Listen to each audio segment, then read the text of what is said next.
about digital marketers for like the last week now. A little bit. Yeah, like I feel like every day I'm always sending you some new like post about some person being a digital marketer and just sucking at what they do. And I don't know, it's like this weird thing of like, it's like a little bit of confidence that they're like portraying, which I respect because that's how you make sales and everything. But there's just been like a lot of people coming into these groups that I'm in and are like, hey, what do I do at this point? And they're like in the first step of setting up their ads on Google Ads. I'm just like, what do? You take Google Ads' course. Like, are you going to like come back and ask for exactly what the next step is? And are you doing this yourself? Are you doing it for a client? You're going to waste so much money. Yeah, I mean, marketing is like sales in that way. It's zero entry. So you end up with a whole bunch of crap that makes it harder for the legitimate people to do what they're doing. I'm still shocked at how much information is out there and then like how little people still know.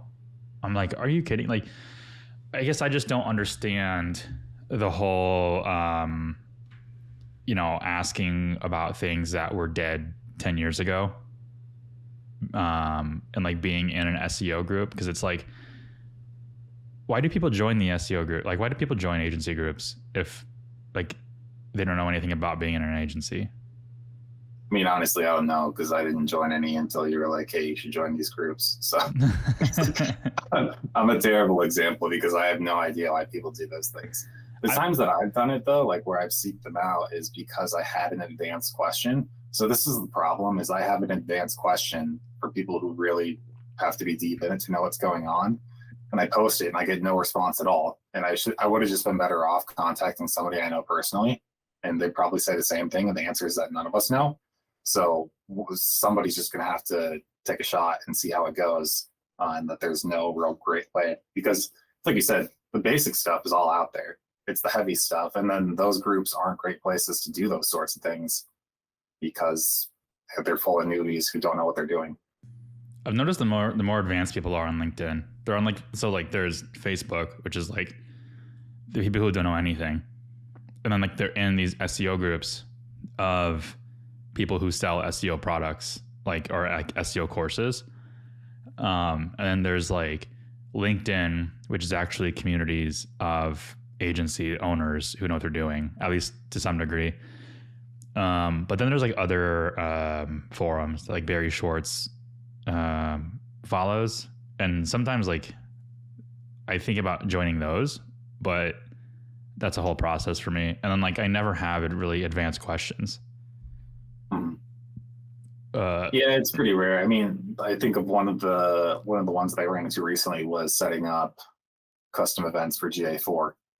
And I'm looking into parameters and I was wondering what other people were doing for best practices of how they were setting up parameters. And then I knew already that alone was going to be too heavy for pretty much anybody to actually talk about because that's dev work and they're not going to know. So I feel like I've been in these groups long enough to know that you shouldn't ask these groups questions because you're going to get so different information. And then it's going to be so like from like the bottom of the barrel answers to like the high end answers. And you're not going to know what's the right one. So like I always research things before I ask random people about it and I come to my own conclusions. And I follow like the industry sharks, like Barry Schwartz or like we were talking about yesterday, like Matt Diggity and like, seeing what some of this other data, seeing what other people have found as far as data goes and like actual objective answers versus someone just being like, no, do this. And then like really like their only experience is reading Neil Patel blogs. Yeah. But yeah, I mean, it is true that sometimes I don't know, I run into it a lot where you do the research, but it's just not out there. For example, Apple Maps. SEO for Apple Maps in particular, if you're dealing with some issues about them not accepting changes to your business listing, there's tons of dead threads about that. People saying, I have this issue. There's nothing, absolutely nothing to talk about. I had to contact general Apple support who got me through to somebody who still wasn't on the right team, but knew slightly more than the general person. And ultimately came to the, hey, here's this help person. You can, like, they don't have a team that you can call, but you can send an email to this email. And then I did that. Like, that's nowhere to be found. You're not going to find that anywhere. And it's just going to be going down a huge rabbit hole and hoping for the best. And it's 50-50 because sometimes you do find those things and other times you don't. And sometimes it's just hang up and call again 5 times till you get someone who's not an idiot. Like, yeah, and then at that point, like with this at all. At that point, like you're the at that point you're the groundbreaker. Like you are the one that solved this because you actually went the extra mile, and then versus everybody's just like, yeah, you can't do it. And like one question that I came up on was, this guy was like, what do I do if like an owner of a business listing left the company and now no one has access to it? And I'm like, did you even try claiming access to it? Like, because that's literally all you have to do is try claiming access to it. And if nobody responds to it, like, Google will give it to you. And I was like, what are these? Like, just do it. Like, this like goes with our last episode. Like, the problem with most digital marketers, which is like, they're just lazy, and it bothers me. And I've been heated lately. Like, this week is just full of just people being very lazy. Yeah, but I also see that now, this is a little bit of my perspective, is that there's not necessarily a major correlation between the best marketers and the best people doing business when it comes to marketing, because they're 2 skills, like doing business and doing sales and all that stuff, and then having absolute top-notch marketing skills. Like, I think of a lot of people who I've known at agencies that are very good marketers, but if they're not good fits for either freelancing or doing their own thing, because that's a hard combo to be able to do both of those. So some people who are great at sales, and I see in those groups, I mean, it happens all the time where people are like, you know, these people are good, and you sign up and you figure out that they're not good at all. They're just really good at making sales, and then their marketing kind of blows, and vice versa. There's people who are great marketers who don't make sales at all, and you don't even know that they're out there. Yeah, but I feel like I respect people who are great marketers who aren't like great at sales. I don't like the people who are great at sales but suck at marketing and then sell marketing, because then I'm just like, you don't even know what you're talking about, and you're making things worse. You're making my job harder, because now I have to correct people and try to get published in search engine land just to prove you wrong. Well, yeah, that was what I wrote in that post that we just published about landscaping keywords. I complained about that there, and really that post was a shameless attempt to rank for landscaping keywords, because we saw that in Bing. Yeah, we don't even care about Google right now. We've noticed that we dominate Google, but we're not on Bing, really. I'm not entirely sure what's going on. So we were doing some digging in Search Console and found some things that made sense to try to pursue. We were doing some digging and Bing Webmaster Tools. It's not Search Console there. Sorry. In Bing land. No. Bing Webmaster Tools. Which had been 3 years since I was in there. So I didn't know what I was doing for a minute. Well, speaking totally unrelated to that. Yeah, what are we talking about today, Jake? Today's episode is all about your first hire, who you're going to hire for your agency first. Now, if it's not a contractor and it's actually somebody in-house, this is really important, because a lot of the times people get confused about who they should hire first. Do you hire someone that can help you grow your business, or do you hire somebody that can take the work that you're doing off of your back so you can focus on other things? And ultimately it depends on your goal, but like 90% of the time it's one of the two. As far as like a contractor, it doesn't really matter for them, because you can, whatever you need to outsource, you can outsource. And because we did for a while, like we outsourced our writing. It was just to my girlfriend at the time, Lauren, fiance now. She was great at it. Yeah, she was. I think we paid her like $100, $200 a site or something like that to write content for. But when it came to our first hire, we had to figure out who we were going to hire. It gets even more complicated with your second hire, but I think, do you remember what the first role was? Like what were we doing with that? What was the intention for that one? We called it an account manager, right? Which wasn't wrong. That's what they were. But I think one of the biggest things for us at that point, and again, we were learning, so we were still trying, but where we were at, we were thinking we need to get out from client communication, because at the time we were dealing with a lot of getting sucked into talks and long, lengthy emails and just getting distracted from other parts of growing the business. So that was the goal, was get out of client communication, have somebody else handle all of that so we can stay focused on growing. Yeah. Well, I remember, so it was this girl, Courtney, who was our first hire. And we had her do, like, her job was basically everything. Like, just do everything. And then, like, you know, we'll focus on acquisition and then also growing the business as well. And so she did, like, she managed, well, not really, but her intention was to manage Google Ads and learn Google Ads, and then, like, learn through Google Analytics and do all the monthly SEO, write content for sites, and then I think actually, like, place images on sites and build sites to an extent. And then even, facilitate some client communication. And mind you, this is what? I realized, like, I made that seem much simpler than it was. And the reason why, though, is because, like, a lot of that weight was on your plate and not on mine. So I had, like, it wasn't in my face and something that I was thinking about at the time. But I remember it was, you especially were bottlenecked with some of that stuff. Yeah, with site builds. Mostly, I think the first person we wanted was someone to do, well, I mean, by your definition, basically a monkey. Like, someone that could just, like, do the simple work. And where, like, attention to detail was important, but not super crucial. It was just like, we need someone to, like, do, because at the time we weren't even doing, like, SEO on a regular basis for our clients. It was kind of like, we did it, we said it, we forget it, and then we just, like, manage their ads. And we needed somebody to come in and actually do the SEO every month, like, make progress on it. And we'd have a couple months in there where we were basically stalled up because we didn't have the hours. We were just onboarding. That's all we were doing. And, like, old client, and we even got called out by a client who was like, hey guys, I know you're growing very rapidly, but I feel like after you onboard a client, your ones that are, like, running kind of get forgotten about, which he was kind of referring to himself. But he was also kind of right. And we knew it. We're like, yeah, we know. Like, we told them too. We were like, look, you're not wrong.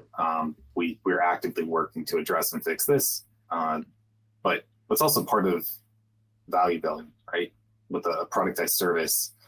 So there isn't a direct hour to work ratio when it comes to what they're paying for. So when we're not working on SEO, we can also be working on ads, and ads are always going to. So there's the benefits of that. But anyway, keep going. Yeah. Well, no, I mean, that's pretty much what it was. And then when, and Courtney was full time too. So she's put in, we only require 32 hours a week for full time, but she's putting in 32 hours a week, and eventually she left. She announced she was leaving, and it was very amicable, but that's fine. We helped her find her new job and everything and got her placed. But then we asked her what feedback she could give for the position, because it was our first time and we had no idea what we were doing.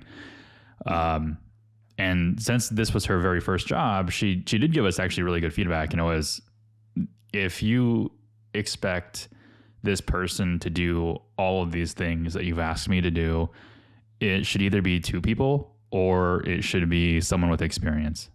And our whole point of this position was to be able to bring someone that was green as grass and that didn't know anything about SEO or anything about agencies or marketing, and get them trained up to be one, like to be a marketer or an SEO.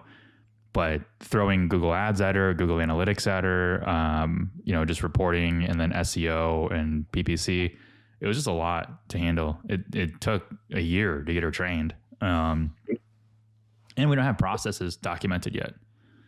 So yeah, I think that that's a very clear point that I would tell anybody is, don't expect anyone from the start to be able to do and comprehend the difference between paid media buying and organic optimization. Those are completely different mindsets, different skill sets, and people are usually good at one or the other. So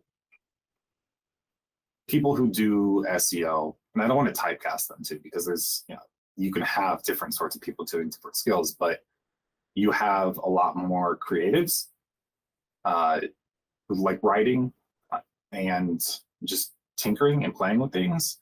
And then the people who are media buyers are they're bros. That's the best way I can describe it. Like they're math bros.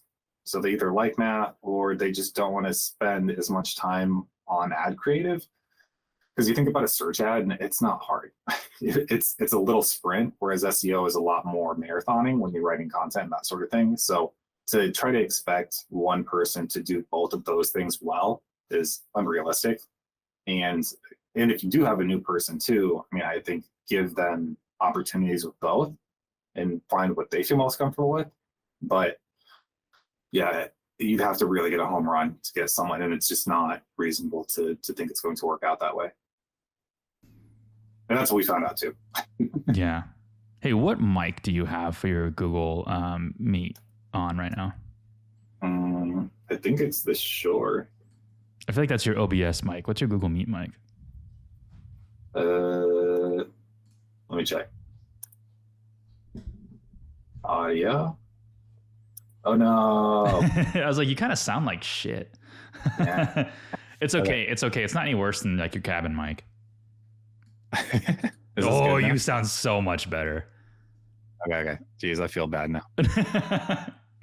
Oh my God. It's like night and day. Holy cow. Jeez. My bad. So I put in the show notes, hey, skip to, 15 minutes if you want to hear like good quality audio. I have more thoughts on this though, because I remember going through and feeling a lot of this, and also being told this years ago and not understanding exactly what it meant. I was talking to Greg over at Red Lab, and he was talking about the sticky position that you're in when you're starting from zero again, after having been at a place where you're working with some very talented people who are worth a lot of money, and having them be like, hey, it'd be really cool to work for you. And you'd be like, yeah, it would. It'd be very cool if I could afford you to work for us. We've got some people that want to work, that we want to work for us, but like we can't afford a 6-figure salary. Yeah, I have a very long list of people I would love to give jobs and pay them insanely well, because I know they're wicked smart and would make our lives stupid easy, but we can't afford it. We can't afford it. We can't ask that. So then you're in this position, and this is on topic because I think once people get into this position, they're going to start thinking these things, because you think, okay, well, how do I want to grow? How do I want to get to the next stage? The simplest solution, and I think what everybody should come back to, is if I'm the one growing the business, what is the big thing sucking my time, preventing me from growing the business? I need to hire for that and get somebody to do that so I can keep growing. That's very straightforward. But let's say you hit a plateau where you not growing the business, or you growing the business is a skill issue, right? It's something that you personally don't excel at, so you need to bring somebody in. Then you start thinking, okay, well, maybe what I need isn't a hire, but a partner of some sort. And then you think, what skill sets do I need that will help the business get to the next level? And what can I trade or give up to make that a good deal? Because I think about that a decent amount, but when we're not in that position. We're pretty good. I need to be very much persuaded to have somebody come in and be like, yeah, I can help you guys grow. I would be skeptical extremely, because I think we're fine. But you do have to think about what would be worth that trade-off, or if it is worth it, or if you are just better off bringing somebody in a sort of monkey job. And I do. It's slightly insulting, but it is genuinely how I feel about a lot of those tasks is they're monkey tasks. They're things that if you wanted, you could document the entire process. You can outsource it to very cheap labor, and you can do it a very cheap way, ethically, however you feel about it, regardless. But it is not hard. It is not complicated. It is a lot of work, but it is not a complicated thing to do. Yeah. Yeah. And that's, if I had to start over, like if, and do this all again, that's exactly what I would do, which is kind of what we did. Well, not technically. Our first hire was kind of like someone, we had a lot of work on our plate and we're like, shit, we need someone. And like we didn't know exactly what the role was going to be defined as. So we were just like, it was super account manager. That's what it was. Cause the acronym was SAM. And even on our job title, our job position title, it was like, if you're interested in this role and your name is not Sam, like send us an email at contact@evergrowmarketing.com. And in the subject put, interested in Sam, my name is not Sam. But if your name is Sam, put my name is also Sam. And then you get brownie points because we want Sam the Sam. And that is definitely a job skill. Yeah. And then if they didn't have that subject, we would say nope, because they didn't have attention to detail. That's true. No, but when she did leave though, and we ended up hiring, we actually did take her advice. We split that role into 2 roles, but the first role, but we knew that what we were doing with her was we were taking time off of both of our plates with one full-time person. What we could do is we could take time off of one of our plates, so mine, with the next hire, and then they would only focus on content writing and like writing websites and doing SEO. When I say writing websites, I mean like writing the content on a website build. So I would still build out the structure of the website. I'd pass it off to a new person, and then they would just fill it in with content. And then I'd teach them SEO and show them the ropes. But then we realized like, hey, we're still in the same the same growth position. Like we can still afford a full-time person. That's what we were trying to do, or that's what we were doing. Let's hire a second person specifically under you now. And this person only deals with PPC and like website setup. So that's where Eva and Lisette come from. They're both college students. They both work 15, 20 hours a week, depending on the time of the year, which equals one full-time salary. Except now we have 2 people who are focused on taking time specifically, or giving time specifically for Cody and myself back. And it's been night and day for it. 100%. Yeah. The other thing we've thought about that, like we think about these things a lot, probably a lot more than most business people, because I can remember thinking about when I worked at Walmart for a hot minute, and people would complain about, oh, they cut me off at these hours before this, so I don't get benefits and that sort of thing. So we had to shift a lot of messaging and be very clear and upfront with people and say, look, we're not in a position to do certain things yet. In fact, we made a full-time job previously that didn't necessarily need to be there. It was possible and we could do it, but we didn't actually necessarily need it at the time. And we were just being nice. And we realized that in hindsight, what would be nicer is if we are more upfront about when we can achieve those sorts of things. And also, I think this is a frustration that I have, and I talked to Lisette because she's physically located in Colombia about this, is in the US especially, well, I guess it's changed since Obamacare allowed people to stay on their parents' health insurance after, what is it, until 26, 28? I can't remember. It's until 26. Okay. I wouldn't know. I was not one of those kids. Your parents don't love you. But yeah, so it's dumb if kids don't do that now at this point, because it's not even cost effective for them to go. In a lot of cases, it's more cost effective for them to stay on their parents' insurance. And in a lot of cases, parents, because it is more cost effective, are taking these things into consideration and not being as stringent about it compared to other parents, right? In the US, healthcare is tied to employment. especially most of the time, full-time employment. And if you aren't full-time, then you don't get those benefits, which means you don't get healthcare. Of course, you don't need to provide healthcare, but that is a very large benefit that people look for when looking for their full-time jobs. So we, being so small and projecting out our growth and trying to determine when we're going to be in the best position to do those things, it is very much ideal to have labor in a country where healthcare is not tied to employment, because then the hours are that much more easier, much more flexible in the early stages. Because if it weren't an issue to just give somebody a 6-figure job, if we had that much cash flow, I wouldn't care. I don't care where they are. I don't care at all. Are you good? Are you awesome? Great. But for now, those things are large amounts of money for us. And that makes we're inflexible in some ways with that. Not by choice, but it's mandatory with how our finances are for the time being. So outside the US, where that isn't the case, it's much more easier to go up or down in hours, or you find people who aren't that's not a big thing for them for whatever reason, right? I'll use this very stereotypical one because it's a very common one in Iowa. Is, let's say it's the wife of a man who has a postgraduate degree, makes plenty good money, technically doesn't need to work but wants to because she has more time on her hands. In that case, she probably has great benefits, and you don't have to worry about that, and the hours are that much more flexible and that much more easy here in the US. But, and some people might say, oh, that's extremely stereotypical. Well, it's just the truth in Iowa.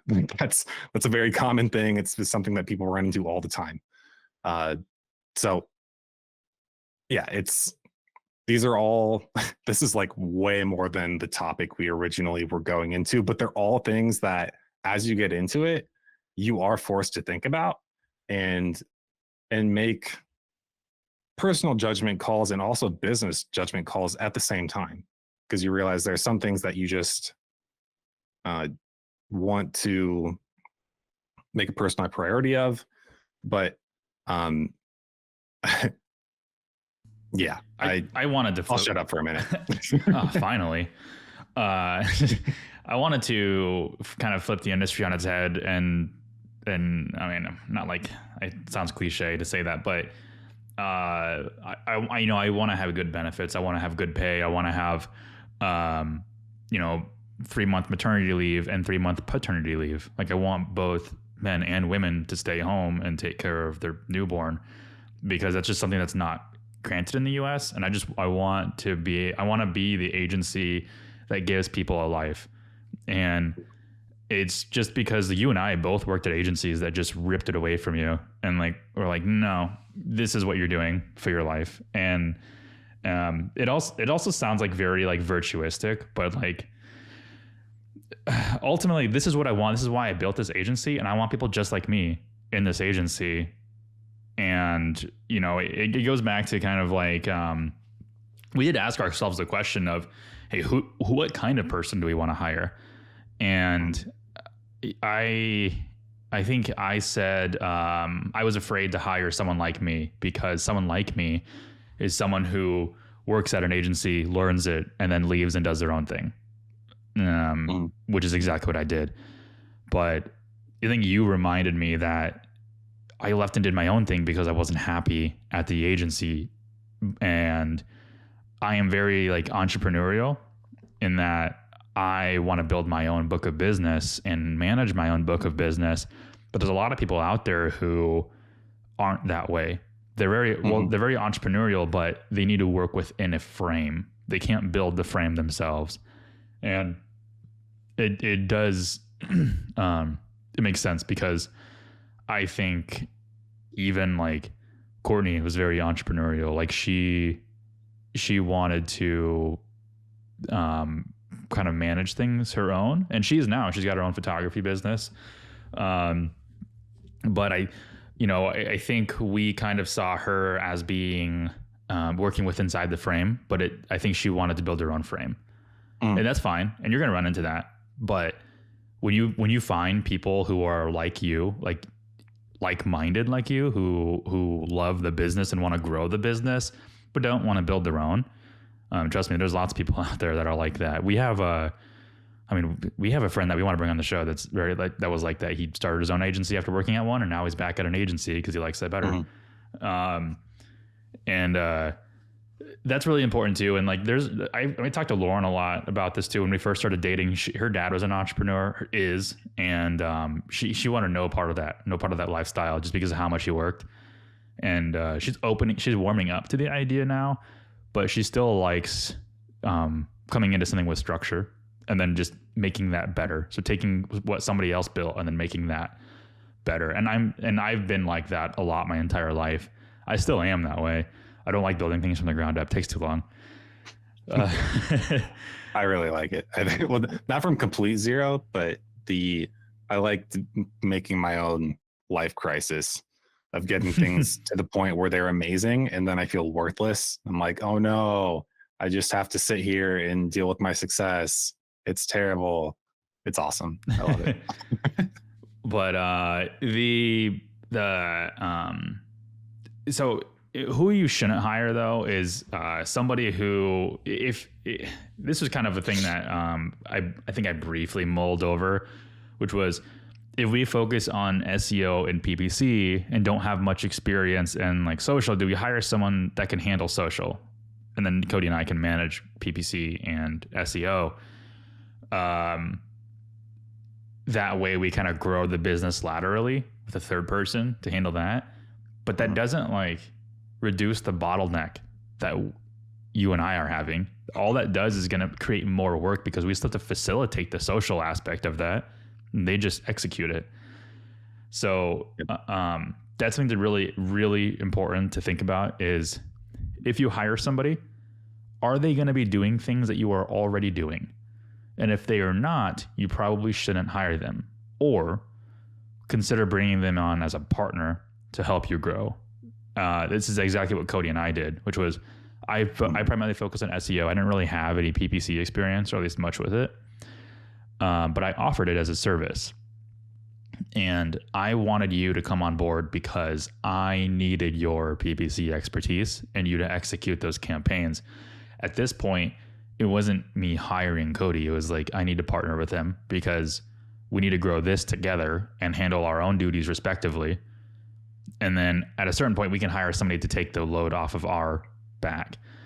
And that's where Eva and Lisette come in, where Eva is basically, I guess, quote unquote, my minion, even though you train her and discipline her. And then like Lisette's like, I have a little more time than you, especially right now though. So yeah. And you're actually literally in the same city as her. So you can physically meet with her. But I think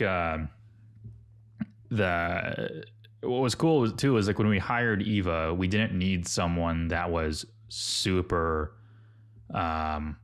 what's the word? It's like super. I'm looking at your hand motions and I'm like, not sure.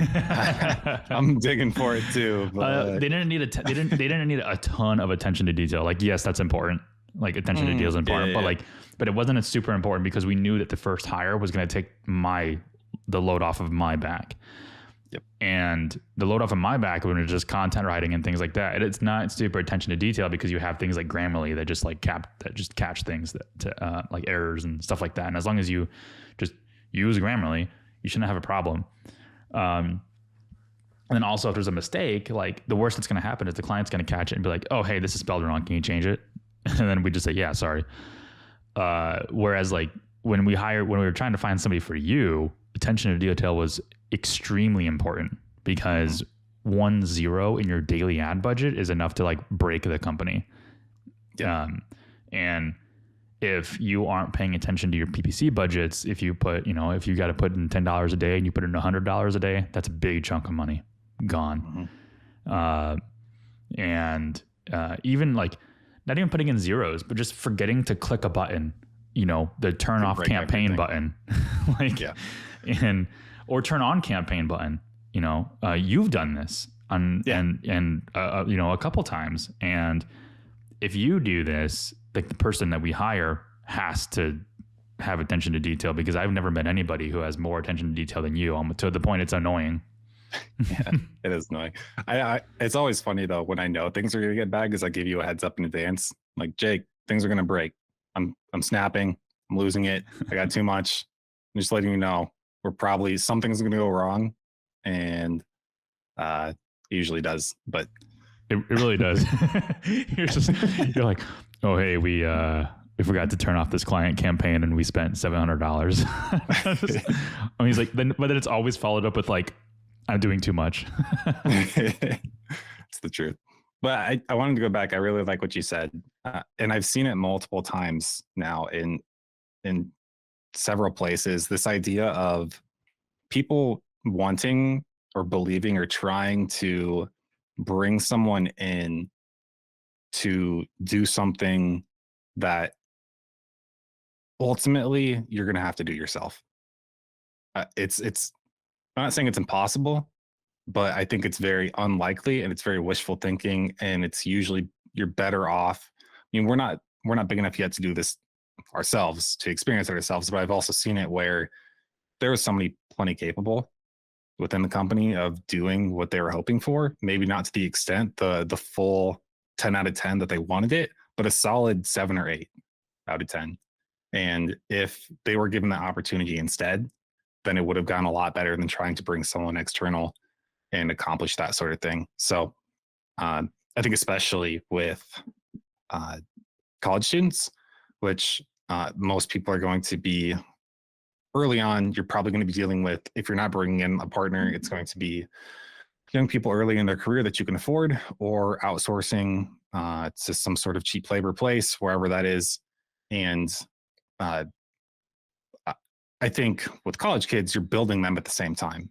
They're developing professionalism, they're learning these skills, and that's great. That's awesome. One, it's really rewarding, but two, you get to see their potential as it's growing and where they start to build confidence in themselves to explore certain areas, but also know that there's going to be a limit to how confident or how much they're able to do by themselves, and where they're going to always look back to you because you're the owner of how and where to grow these things and the finer details and the direction. So I think it's unrealistic to expect too much from that. You can get very lucky, no doubt. I feel lucky every day now. I think we're at a very good spot, but yeah, the best thing is always do it yourself, get it off of your plate, and then go on to the next thing that you can grow. Yeah. But then also like making sure that you find people that are willing to see how they can help grow the thing that you offload to them. So like this is really important too, and it's what we looked for. And one of the reasons why we hired Eva, because we said at the end of the interview, I remember she was like, I know you said that you guys are going to hire like 2 people to fill the role that Courtney was leaving. And there was some overlap too. I think Courtney was with us while Eva and Lisa. Yeah, a little less than a month. Yeah. Yeah. And Eva goes, I know you said you're going to hire 2 people for this role, but here's why you only need me. I was like, it was awesome. I was like, all right, I'm listening. Which is funny because she's such like, shy is not the word. She's very polite, very courteous. So when she comes on aggressive like that, I'm like, whoa, let's go. All right, I'm listening. But it's cool too, because like right now we're, it's weird. We're $250,000 in revenue, and we don't even have a higher tier SEO package besides blogging. So we have our foundational SEO, which is just like, it's very basic SEO. You're pretty much getting at like Google ads, and then there's like SEO is like a value for like foundationally on your website and Google Business Profile. Yep. But like there isn't a higher tier of like a link building portion or something like that. And traditionally, we talked in a previous episode, we did like citations and stuff like that, but we stripped it out of this because it wasn't making an impact on the amount of work that we were willing to put into how little this package cost. And right now you're working with Eva to build a higher tier SEO package that includes like local citations, but not using tools like Bright Local that are just kind of like mass citation building for like no reason. You're actually finding local citations that matter versus like the 1,000 that Bright Local offers that literally don't do anything. And then that's just one component. Like there's other components too, like getting in with like Bird Eye and like, you know, getting review generation and actually getting links to local newspapers and things like that. But like that's all being fleshed out. So that's something cool too that like Eve has been working on to help grow that service so we can scale, but also being like really forthcoming about where the future of your employee can go. I know they're only in college, so like they might not want to be on with us longer than they're in college. I mean, that's fine. We don't plan for them to be, but giving them the path to do that of like, yeah, if you do want to stay on, like there is a path up, especially being on the ground floor. And like, here's where we're at in revenue and here's what we can do for you at certain points. Like we did this with Lisa in October, which was, hey, this is when we flew her out to Iowa and we're like, okay, so you're graduating college. Here's what it looks like for you going full time. Here's where we're at with revenue. And here's when we can, you know, grow you into the role that you want to be in at this certain level. So then that kind of gives her an incentive to, okay, what can I do more to help grow this? And literally fleshing out a new SEO package and selling it to half of our clients will double our revenue. Like, yeah, like that's it. And it's so easy to help us do that, especially where we're at right now. And then you're going to get recognized for that. But just being open about it with like your new hires, not even the people you hired, but people that you intend to bring on. So one, knowing what you're going to be hiring for, and then two, knowing who is going to be filling that role is really important. Mm-hmm. Did you have anything else? That's all I had. Nah, there was a second where I wanted to go on ranting about the difficulty of productized services and making them fit and how it's a pain, but making them fit into what? Just getting them to work, sales, deliverability, the entire thing. But cool. That sounds like a good episode on its own. Yeah, probably. I'll shut up. We should talk about that right after this one, right before we go into our next one, because I want to put that down.